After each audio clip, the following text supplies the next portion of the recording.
Waalaikumsalam. Salam sejahtera. Terima kasih kepada Bapak Wah dari PTN, Bapak Polo juga sebagai perwakilan. Langsung saja kita masuk mulai ke acara kegiatan kita hari ini. Yang mana hari ini kita buka susunan acara kita. Pertama yaitu pembukaan, lalu menyanyikan lagu Indonesia Raya, ada doa, sambutan, dan pemateri dari narasumber kita, dan terakhir penutup. Mari kita menyanyikan lagu Indonesia Raya dulu sebagai rasa nasionalisme kita, yang akan dipimpin oleh Ibu Tari. Ya, kepada Ibu Tari dipersilakan. Hadirin dimohon untuk berdiri.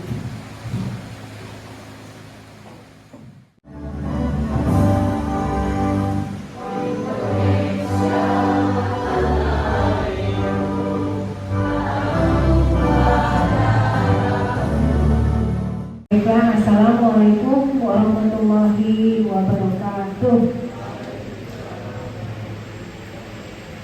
Sebelum kita mulai acara pada hari ini, alangkah baiknya kita berdoa terlebih dahulu. Mudah-mudahan acara pada hari ini berjalan dengan lancar. A'udzubillahiminasyaitonirrajim. Bismillahirrahmanirrahim. Alhamdulillahirabbil alamin, hamdan syakirin, hamdan na'imin, hamdan yuafi ni'amahu wa yukafi mazidah.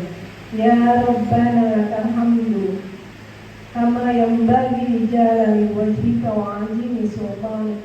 Allahumma shalli ala sayyidina Muhammad wa ala ali sayyidina Muhammad. Allahumma inna nas'aluka salamatan fid din wa afiyatan fil jasad wa ziyadatan fil ilmi wa barakatan fil rizqi wa taubatan qabla al-maut wa rahmatan indal maut wa maghfiratan ba'dal maut.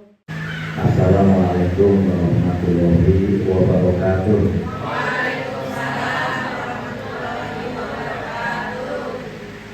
Alhamdulillahirrahmanirrahim. Wa bihi nasta'in wa ala alihi wa sahbihi. Wassalatu wassalamu ala asyrofil anbiya'i wal mursalin wa ala alihi wa sahbihi ajma'in. Yang saya hormati Bapak Nasib dan Bapak Pono dari SMP 1 Karawang. Yang saya hormati, kita punya produknya apa, dan nanti kita harus bisa membuat perencanaan dari sebuah produk itu berapa biaya yang diperlukan, dan nanti akan menghasilkan berapa, menghasilkan cash flow-nya seperti apa. Pembelajaran yang dilakukan di dalam TK, pembelajaran industri yang dilakukan sekolah tapi menghasilkan dari dimana kita pun sudah mencoba pembelajaran TK ini dalam rangka membuat kopi okra kerjasama antara SMK kita bersama PTN. Itu yang sedang kita kembangkan, dan mungkin selain itu kita bisa kembangkan lagi di dalam produk komoditi yang lain, misalnya ada roti, ada tempe, daun singkong dan seterusnya, dan tidak menutup kemungkinan ada komoditi baru yang bisa kita kembangkan. Yang terhormat Bapak Kepala Sekolah, Pak rekan saya, senior saya, guru saya, yang terhormat Bapak Wang dan serta Bu Rizky, Bapak datang di ruangan ini. Yang pertama mungkin saya minta maaf kalau misalkan nanti ketika materi saya biasanya ada job-job atau misalkan yang kurang pas gitu, minta maaf karena selama saya mendampingi yang TEPA ini dari mulai Karawang, Cirebon, Subang Purwakarta gitu ya. Kebanyakan gurunya bingung gitu ya. Betul nggak? Ini kita sampaikan bingung mau apa, bagaimana dan harus apa yang harus dilakukan kan gitu ya. Kalau PEPA ini, PEPA itu kan ini ya dasar hukumnya.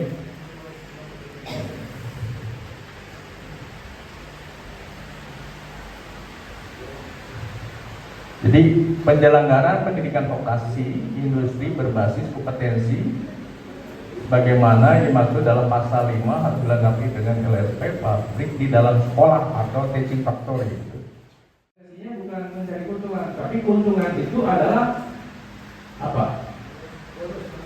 Bukan bonus, akibat. Jadi bukan tujuan.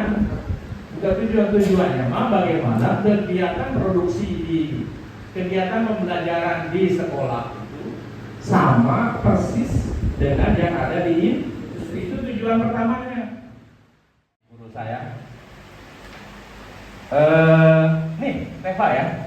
Jadi kalau saya nggak usah lagi menjelaskan tentang definisi karena saya yakin Bapak dan Ibu sudah tahu, ya kan? Bahwa tujuannya adalah menghasilkan lulusan yang kompeten dan berkarakter. Tetap tujuannya apa itu? SMK itu bagaimana menghasilkan lulusan yang kompeten dan berkarakter. Itu tujuan utamanya. Jadi mau program apapun, mau TEPA, mau apa-apa, pengayaan psikotes, gitu kan, artikulasi, matematika dan semua mata pelajaran yang ada di sekolah itu adalah menghasilkan lulusan yang kompeten dan berkarakter. Kita sudah berkolaborasi dengan Mr. Wang dan sekolah. Itu, ya. Dalam produknya sih masa, sudah kriteria tinggi, tetap tinggi. Tinggal jangan puas dengan hari ini. Terus ibu melakukan inovasi. Makanya lebih lama ya, sisa anggaran itu diusahakan ada unsur inovasinya. Disisihkan misalkan 10%, 20%, atau misalkan kalau bentuk uangnya 5 juta cukup nggak itu inovasi? Setahun gitu Pak. Nah itu tolong disiapkan karena itu butuh anggaran untuk inovasi itu.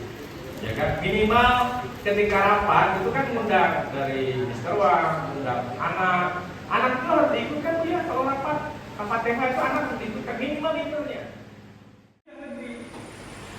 Ya, banyak pengangguran bawah, banyak. Tapi sampai basicnya kali kita, nah itu. Jadi saya punya pengalaman seperti itu. Ya, jadi untuk meningkatkan mentaliti anak jadinya yang tinggi, itu mereka harus jalan keluar, tapi harus naik umum. Nggak boleh naik motor, nggak boleh terus foto di lokasi. Terus dia cerita di Instagram, ya kan? Mau dicerita silahkan, jadi harus cerita. Terus kita jadi anak itu memahami bahwa cerita real masalahnya itu seperti ini dunia industri pertanian kan. Nah, kamu coba cerita kisah perjalanannya, terus disangkutkan dengan pekerjaan nanti yang kamu akan dapat supaya dia paham. Karena kalau nggak paham mereka nggak ada kekuatan mental, hanya itu saja. Jadi harus kita terus dievaluasi Pak. Saya kan udah puas, saya orang nggak puasa, kan? Hasilnya seperti ini, coba yang lain.